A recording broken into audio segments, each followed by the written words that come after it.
Segunda epístola de Paulo a Timóteo, no seu capítulo de número 2, me deparei hoje com estes versículos, do verso 1 ao versículo de número 5. Vamos ler esses 5 primeiros versículos, segunda epístola do apóstolo São Paulo a Timóteo, capítulo 2, 1 ao 5. Todos encontraram? Digam amém. Diz-nos assim a gloriosa, sacrossanta e muito especial palavra de Deus. Tu, pois, meu filho, fortifica-te na graça que há em Cristo Jesus. E o que de mim, entre muitas testemunhas, ouviste, confia-o a homens fiéis que sejam idôneos para também ensinarem os outros. Sofre, pois, comigo as aflições, como um bom soldado de Jesus Cristo. Ninguém que milita se embaraça com o negócio desta vida, a fim de agradar aquele que o alistou para a guerra. Verso 5. E se alguém também milita, não é coroado, senão militar legitimamente. Diga amém. Toma o seu assento um instante só. O conselho que Paulo traz aqui a Timóteo serve para nós nos dias de hoje. E o conselho, quando você vê no verso 1, é simples.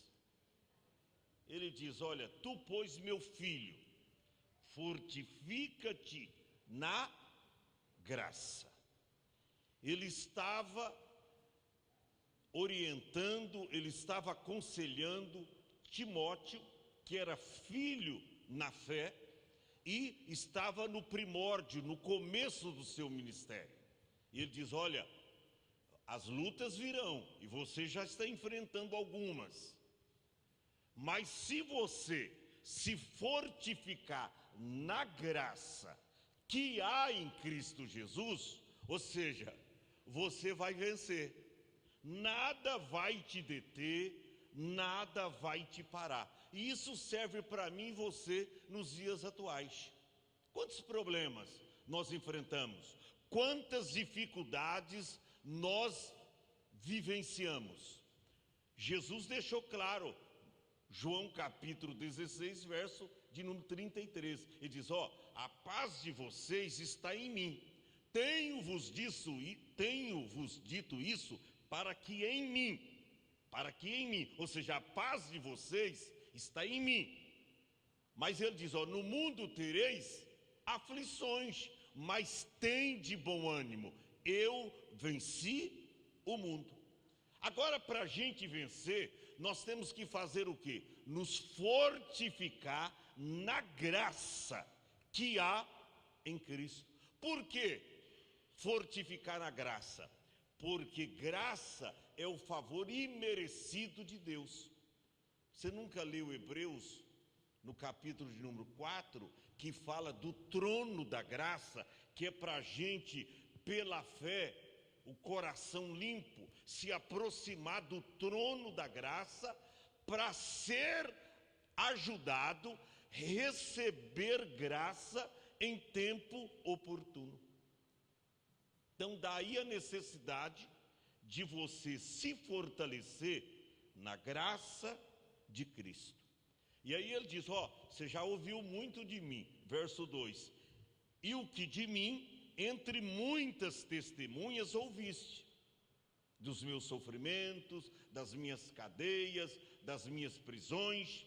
Agora, e ele diz no verso 2 ainda: confia-o a homens fiéis que sejam idôneos para também ensinarem os outros. ensinarem através da vida, da vivência, dos combates que nós vencemos. Você sabia que quando você vence uma luta, você é declarado vencedor. Mas alguém pode copiar aquilo que você fez para vencer o problema e você ser padrão, ser modelo para essa pessoa. Ela diz: poxa, fulano de tal venceu. Deixa eu ver como é que ele venceu. Ah, venceu jejuando, venceu orando, venceu congregando. Eu também vou fazer isso. Você vai ser modelo. Por isso que ele diz aqui: idôneo para também ensinarem os outros. No verso 3, ele faz um convite para Timóteo dizendo: sofre, pois, comigo as aflições. Pastor, mas Paulo estava então chamando Timóteo para sofrer com ele como bom soldado de Cristo? Sim. Está pensando que evangelho é mar de rosa? É viver uma vida plena, uma vida resoluta, uma vida esplêndida, a seu próprio bel prazer? Nananina, não. Evangelho é sofrimento, é combate, é lágrimas, é choro, é luta, é dor, é enfermidade. A chamada dói. Que isso, pastor? É verdade, a chamada dói. Pastor, está doendo, é a chamada. Por isso que ele diz, sofre, pois, comigo. Sabe que a nossa geração hoje não quer sofrer. E quando tem um probleminha tão minuto, tão pequeno, já quer desistir. Sabe o que é isso? É indício de pessoas que não oram, que não confiam em Deus. Problemas sempre nós teremos. Enquanto estivermos vivendo aqui, nós vamos enfrentar problemas. Mas uma coisa é certa: aquele que está conosco, a graça de Cristo. Você lembra do que o próprio Deus disse para Paulo: a minha graça te basta, e o meu poder se aperfeiçoa em sua fraqueza. Então, ele estava chamando Timóteo para sofrer. Sofre, pois, comigo as aflições, como um bom soldado de Jesus Cristo. Aí no verso 4, estou finalizando: ninguém que milita se embaraça com negócios desta vida, a fim de agradar aquele que o alistou para a guerra.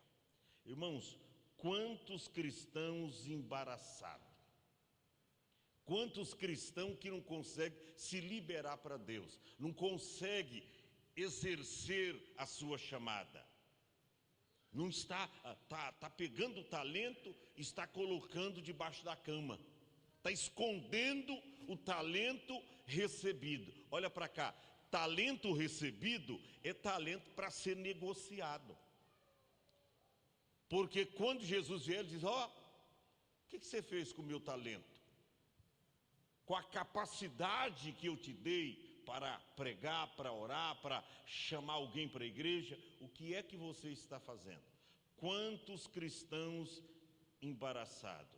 Irmãos, nós não temos tempo para perder. Não temos tempo a perder. Sabe por quê? Porque Jesus está voltando. O trabalho não pode ser mais importante do que a pregação do Evangelho. A faculdade não pode ser mais importante do que a pregação do Evangelho. Os afazeres desta vida não pode ser mais importante do que a pregação do Evangelho. A vida nesta terra não pode ser mais importante do que a vida que está no porvir para mim e para você. Não pode ser mais importante. Por isso que Paulo diz que aquele que milita, ele deve agradar aquele que o alistou para a guerra. E eu finalizo no verso 5. E ele diz: se alguém milita, verso 5, e se alguém também milita. O que é milita? O que é milita? É a nossa peleja, É o nosso trabalho, é a nossa missão. Ele fala de milita porque está falando uma linguagem militar, porque ele apresenta a gente como soldado. Sofre, pois, comigo as aflições, como um bom soldado. Ele usa o termo militar, milita. É o trabalho de um missionário, de um soldado de plantão. Tá para trabalhar. Ó, isso aqui é soldado. O irmão Márcio. Se ele recebeu uma ligação do comandante dele agora, vem para cá que tem que correr atrás dos bandidos aqui. Ele vai sair depressa, ele vai ter que ir. Sim ou não? Tá de folga hoje, mas se ele for alistado, qualquer hora que precisar dele, e se tiver uma guerra no Brasil, ele vai ser chamado também para nos representar lá. E é assim. Por isso que está escrito: se alguém também milita, não é coroado. Sabe que tem muita gente que vai perder a coroa. Coroa é prêmio, é galardão, porque não está militando legitimamente. Aí está escrito que se alguém milita, não será coroado, se ele não militar legitimamente. O que é legitimamente? Porque tem gente que está militando de uma maneira falsa. Ele finge que está trabalhando, mas não está. Sabe que tem gente que até finge que está orando. Ele até dobra, mas não está. Ele finge que está trabalhando para Jesus, mas ele não está. Fique em pé.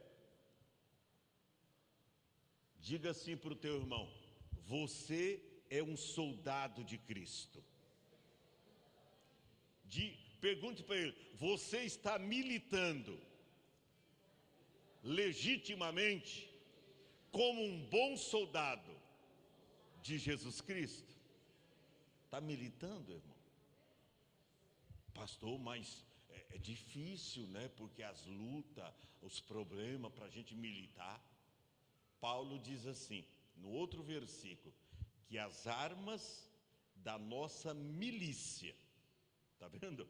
As armas da nossa milícia não são carnais, mas poderosas em Deus para destruição das fortalezas do inimigo. Está aí, irmão, eu cito Bíblia. Aqui esse púlpito, esse altar é o altar da palavra. Está vendo aí?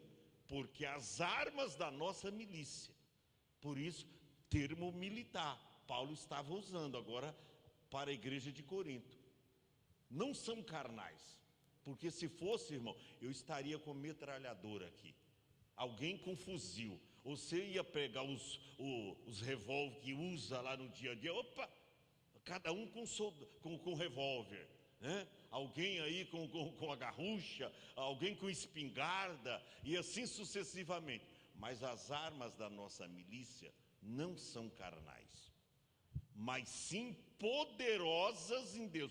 Por quê? Porque são armas espirituais. É aquelas armas que está lá em Efésios capítulo 6, a partir do verso de número 10. A armadura de Deus, ali fala do capacete da salvação, a espada do Espírito, a couraça da fé, o escudo da fé, né? A couraça da justiça, o cinto da verdade, calçar dos pés na preparação do Evangelho. Está lá, Efésios capítulo 6, a partir do verso 10. Aí você lê na sua casa. Essas são as nossas armas. Amém, igreja? Quantos entenderam, digam glória a Deus.